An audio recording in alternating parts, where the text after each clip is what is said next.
ಈ ಕಾರ್ಯಕ್ರಮದ ಪ್ರಾಯೋಜಕರು ಗಡಿಯಾರ್ ಗ್ರೂಪ್ ಆಫ್ ಕಂಪನಿ. ವೀಕ್ಷಕರೇ, ಸನ್ಮಾರ್ಗ ಸುದ್ದಿ ಸಂಚಯಕ್ಕೆ ಸ್ವಾಗತ. ನಾನು Samina Fahad. ಬಳ್ಳಾರಿಯನ್ನ republic of Ballari ಮಾಡಿದ್ದೇ ಬಿಜೆಪಿಯವರು. ಗಲಾಟೆ ಬಗ್ಗೆ ತನಿಖೆ ಆಗ್ತಿದೆ. ಬಿಜೆಪಿ ಅವರು ನಮಗೆ ಪಾಠ ಹೇಳಿಕೊಡುವುದು ಬೇಡ ಅಂತ ಸಚಿವ ಪ್ರಿಯಾಂಕಾ ಖರ್ಗೆ ಬಿಜೆಪಿ ವಿರುದ್ಧ ಕಿಡಿಕಾರಿದ್ದಾರೆ. ಹೆಸರಿಗೆ ಮಾತ್ರ ರಾಮನ ಜಪ, ರಾಮಾಯಣ ಬರೆದ ವಾಲ್ಮೀಕಿ ಪೋಸ್ಟರ್ ಸಹಿಸೋಕೆ ಆಗಲ್ವಾ ಎಂದು ಆಕ್ರೋಶ ವ್ಯಕ್ತಪಡಿಸಿದ್ದಾರೆ.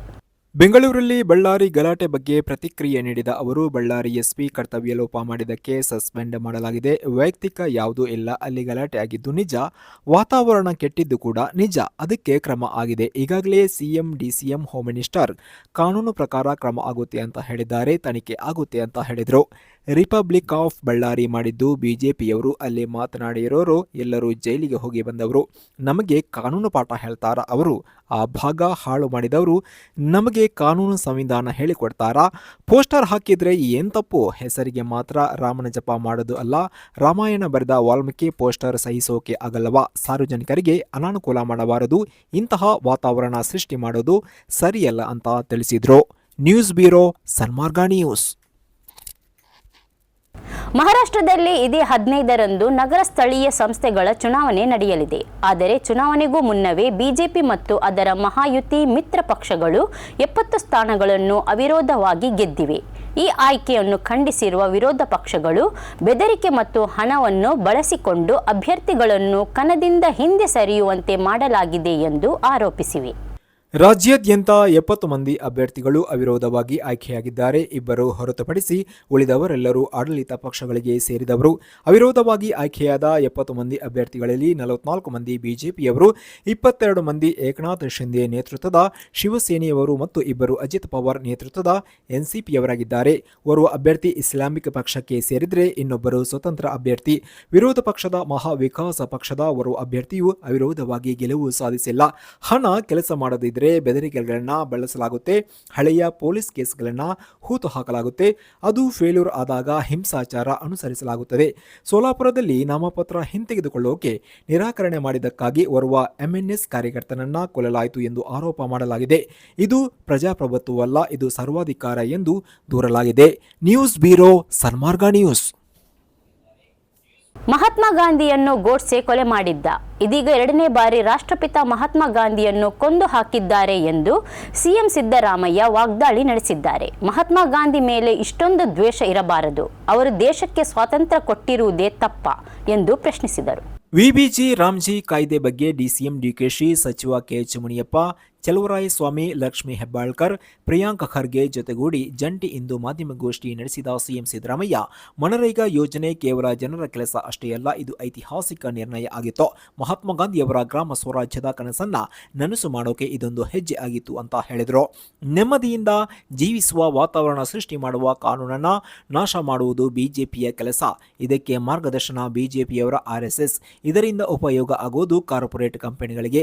ನರೇಗಾ ಕಾಯ್ದೆ ಪ್ರಕಾರ ಜನರು, ರೈತರು, ಕೂಲಿ ಕಾರ್ಮಿಕರು ಕೃಷಿ ಕೆಲಸದ ಜೊತೆ ಮನರೇಗಾ ಕೆಲಸವನ್ನ ಮಾಡ್ತಾ ಇದ್ರು. ಆ ಮೂಲಕ ಹಳ್ಳಿಗಳ ಆರ್ಥಿಕತೆ ಕಟ್ತಾ ಇದ್ರು. ಇದರಿಂದ ಆಸ್ತಿ ಸೃಜನೆ ಆಗ್ತಾ ಇತ್ತು, ಉದ್ಯೋಗ ಸಿಗ್ತಾ ಇತ್ತು, ಉದ್ಯೋಗ ಕೇಳಿ ಪಡೆಯುವ ಹಕ್ಕು ಅವರಿಗೆ ಇತ್ತು.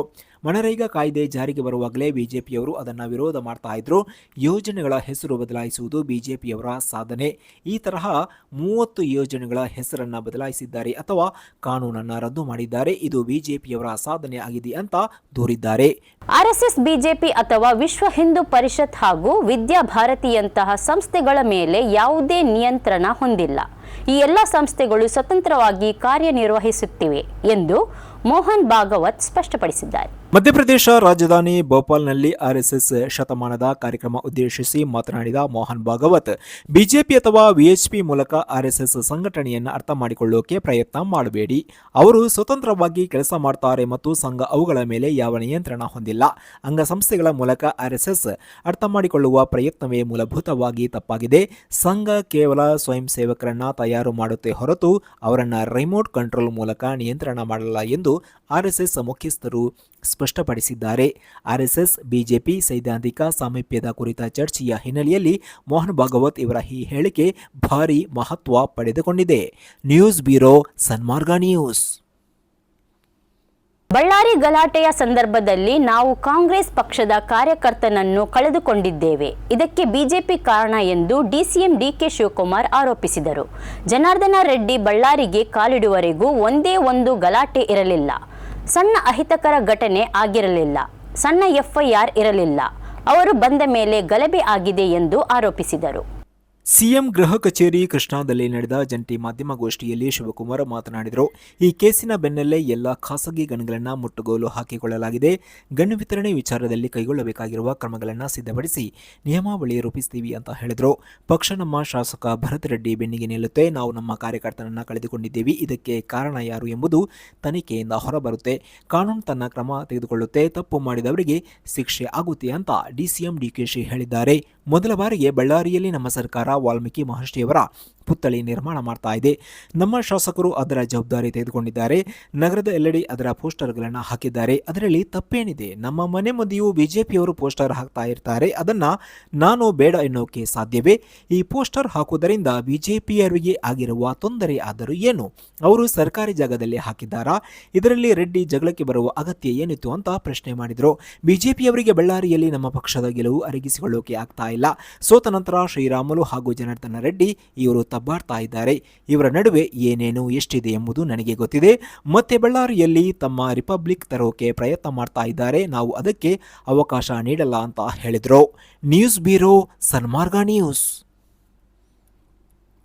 ಇದು ಇವತ್ತಿನ ಸುದ್ದಿ ಸಂಚಯ. ನಿರಂತರವಾಗಿ ನೋಡುತ್ತಾ ಇರಿ ಸನ್ಮಾರ್ಗ ನ್ಯೂಸ್. ಸುದ್ದಿಗಳ ಸಂತೆಯಲ್ಲಿ ಸತ್ಯದ ಮೊಂಬತ್ತಿ.